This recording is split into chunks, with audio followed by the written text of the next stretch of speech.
বরিশালে ডেঙ্গু আক্রান্ত হয়ে এ মাসেই ১০ জনের মৃত্যু হয়েছে।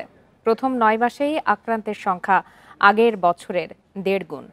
মশা নিধনে কার্যকর উদ্যোগ না থাকায় ডেঙ্গুর প্রকোপ বাড়ছে বলছেন ভুক্তভোগীরা। ডেঙ্গু বিষয়ে আরো বিস্তারিত জানাতে এই মুহূর্তে বরগুনা থেকে যোগ দিয়েছেন সহকর্মী আরিফ হোসেন। আরিফ হোসেন, ডেঙ্গুর প্রকোপ গত বছরের তুলনায় এই ৯ মাসেই ১.৫ গুণ বেশি বলা হচ্ছে। এর কারণ আসলে কি? মানুষের মধ্যে তো সচেতনতা বেড়েছে, তারপরেও ডেঙ্গু রোগের প্রকোপ বাড়ার কারণ কি?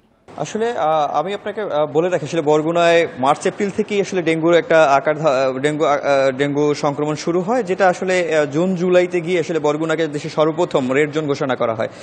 তখন থেকে আসলে ডেঙ্গুর এডিস মশার নিধনে আসলে কিছুটা কার্যক্রম চোখে পড়লেও এরপরে আসলে কার্যক্রম নেই এবং এরপরে কোনো কার্যক্রম নেই। আসলে এবছর যে ডেঙ্গুর যে বৃদ্ধি হওয়ার মূল কারণটা মূলত এবছর থেমে থেমে বৃষ্টি হচ্ছে এবং তাপমাত্রা যে বৃদ্ধি, এই তাপমাত্রা এবং থেমে থেমে বৃষ্টি হওয়ার কারণে মূলত ডেঙ্গু এডিস মশা বিস্তারে আসলে সহজ হচ্ছে, যে কারণে এডিস মশার কারণে আসলে ডেঙ্গু সংক্রমিত বেশি হচ্ছে। আসলে বরগুনায় এখন পর্যন্ত ৭,২০০ ডেঙ্গু রোগী শনাক্ত হয়েছে। এগুলো যারা মূলত চিকিৎসা নিয়েছে তারাই শনাক্ত হয়েছে, এর বাইরেও কিন্তু অনেক ডেঙ্গু রোগী রয়েছে। আপনি জানেন যে আসলে বরগুনায় ইতিমধ্যে মৃত্যু হয়েছে প্রায় ৫০-এর অধিক।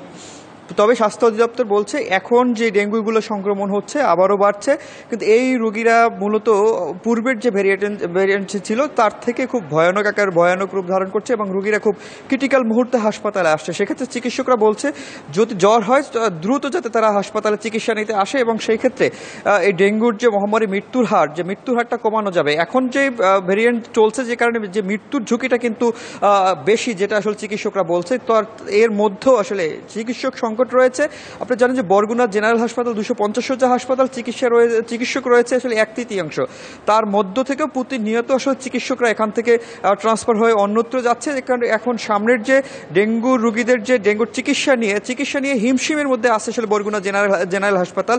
এর বাইরেও আসলে চিকিৎসক যে ঔষধ যে সংকট, সেই ঔষধ সংকটটা রয়েছে কিন্তু মারাত্মক আকারে। এখানে আমরা জানি জুন জুলাই থেকে আমাদেরকে বলছিল যে এই বর্তমানে অর্থ বছরে আমাদের ঔষধ সংগ্রহ করা হবে, কিন্তু আসলে পর্যাপ্ত ঔষধ আসলে এখানে নেই। আসলে জানেন ডেঙ্গু রোগীরা মূলত বিভিন্ন এই পেশেন্টরা অন্য রোগে আক্রান্ত হয়, সেই ক্ষেত্রে ঔষধ খরচটা খুব বেশি, কিন্তু এখানকার রোগীদের বাহির থেকে ঔষধ কিনতে হয় এবং সেক্ষেত্রে সেই যে ঔষধ কেনার যে টাকাটা, সেই টাকাটা আসলে এখানকার রোগীদের আসলে নেই, যেটা খুব মর্মাহত অবস্থা। জানেন এখানে কিছুদিন আগে এক রোগীকে ট্রান্সফার করা হয়েছিল উন্নত চিকিৎসার জন্য বরিশালে, কিন্তু সেই রোগী আসলে বরিশাল যেতে পারেনি অর্থনৈতিক সংকটের কারণে এবং সবশেষ আসলে বরগুনা সদর হাসপাতালে তার মৃত্যু হয়েছে। এখন প্রতিনিয়ত আসলে ডেঙ্গুর ঝুঁকি বাড়ছে এবং সাধারণ মানুষের ভিতরে আতঙ্ক ছড়িয়ে পড়ছে, কিন্তু ঔষধ সংকট রয়েছে।